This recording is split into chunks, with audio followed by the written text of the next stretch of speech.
ఇటీవలి కాలంలో భారత్ అన్ని రంగాల్లో సత్తా చాటుతోంది. ముఖ్యంగా ఫార్మా రంగంలో భారత్ సరికొత్త శిఖరాలను అధిరోహిస్తోంది.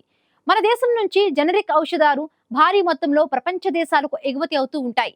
భారత్ అంటే కేవలం జనరిక్ ఔషధాలను సరఫరా చేసే దేశంగా మాత్రమే కాకుండా నవ్యత, నాణ్యత, ఆవిష్కరణలతో ప్రపంచ ఆరోగ్య రంగంలో కీలక భాగస్వామిగా మారింది.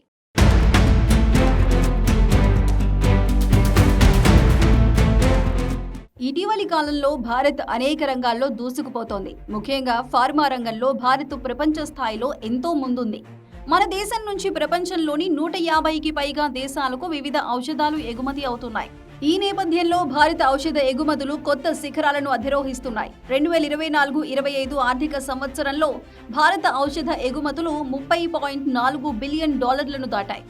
భారత్ అంటే కేవలం జనరిక్ ఔషధాలను సరఫరా చేసే దేశంగా మాత్రమే కాకుండా నవ్యత, నాణ్యత, ఆవిష్కరణలతో ప్రపంచ ఆరోగ్య రంగంలో కీలక భాగస్వామిగా మారింది. దేశంలో అధునాతన ఉత్పాదక సామర్థ్యాలు, అంతర్జాతీయ నియంత్రణ సంస్థల ప్రమాణాలకు తగిన విధంగా ఉత్పత్తి సామర్థ్యం, ఇవన్నీ భారత్పై ప్రపంచ దేశాల్లో మరింతగా నమ్మకాన్ని పెంచుతున్నాయి. భారత్ ఔషధ ఎగుమతుల్లో జోరు చూపిస్తోందని తాజాగా విడుదలైన ఓ నివేదిక స్పష్టం చేస్తోంది.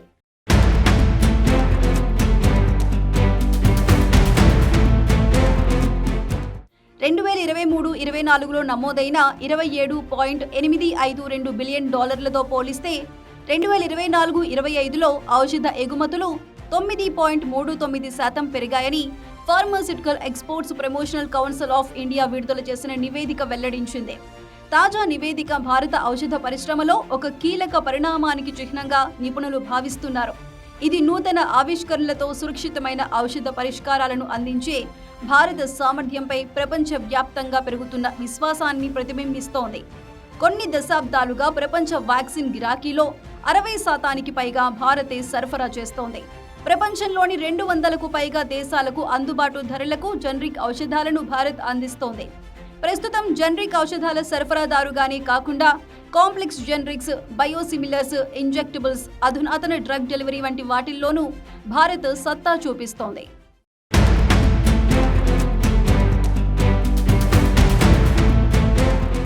ఔషధ ఎగుమతుల్లో భారత్ సత్తా చాటుతోందంటే అందుకు కేంద్ర ప్రభుత్వం అనుసరిస్తున్న వ్యూహాత్మక అడుగులే కారణం. కేంద్ర ప్రభుత్వ నిర్ణయాలు, ప్రణాళికాబద్ధమైన చర్యలు ఔషధ ఎగుమతుల వృద్ధికి కారణమయ్యాయి. భారత ఈఎఫ్ఏ ఒప్పందంతో అధిక ఆదాయ యూరోపియన్ మార్కెట్లలోకి భారత బయోసిమిలర్స్, ఇతర ఔషధాలు ప్రవేశించేందుకు మార్గాలు తెరుచుకున్నాయి. అదే సమయంలో ఉత్పత్తి ఆధారిత ప్రోత్సాహక పథకం కీలక ముడి పదార్థాలను దేశీయంగా ఉత్పత్తి చేసేందుకు వీలు కల్పించింది. ఈ చర్యలు ప్రపంచంతో పోటీ పడేందుకు భారత ఔషధ పరిశ్రమకు బలాన్నిచ్చాయని pharmaceutical exports promotion council of India విడుదల చేసిన నివేదిక వెల్లడించింది. America trade expansion act 1962 section 232 కింద భారత ఔషధ ఎగుమతులపై పెంచిన సుంకాల నుంచి తాత్కాలిక మినహాయింపుని ఇచ్చింది.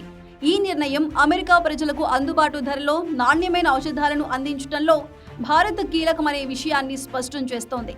టారిఫ్ల వల్ల మన జనరిక్ ఔషధాలపై ఆధారపడిన 40% మంది అమెరికా వినియోగదారులపైనే భారం పడనుంది.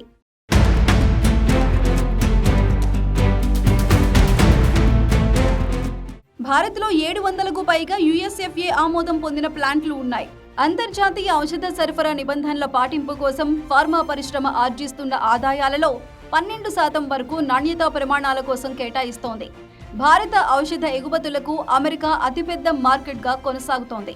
అయినప్పటికీ ఆఫ్రికాకు చేస్తున్న ఎగుమతుల్లో 14%, లాటిన్ అమెరికా 11%, కామన్వెల్త్ దేశాలకు 8% వృద్ధి కనిపించింది. అధిక వృద్ధి మార్కెట్లోకి విస్తరించడం వల్ల ఒకే భౌగోళిక ప్రాంతంపై ఆధారపడటాన్ని తగ్గిస్తుందని, వేగంగా అభివృద్ధి చెందుతున్న ఆర్థిక వ్యవస్థలలో ఆరోగ్య సంరక్షణ అవసరాలను తీరుస్తుందనే అభిప్రాయాలు వ్యక్తమవుతున్నాయి. ఔషధ ఎగుమతుల్లో భారత్ క్రమంగా వృద్ధిని సాధిస్తూ ఉండటంతో పాటు ఎగుమతుల్లో గణనీయమైన పురోగతి భారత్ సత్తాకు నిదర్శనం అనే అభిప్రాయాలు వ్యక్తమవుతున్నాయి.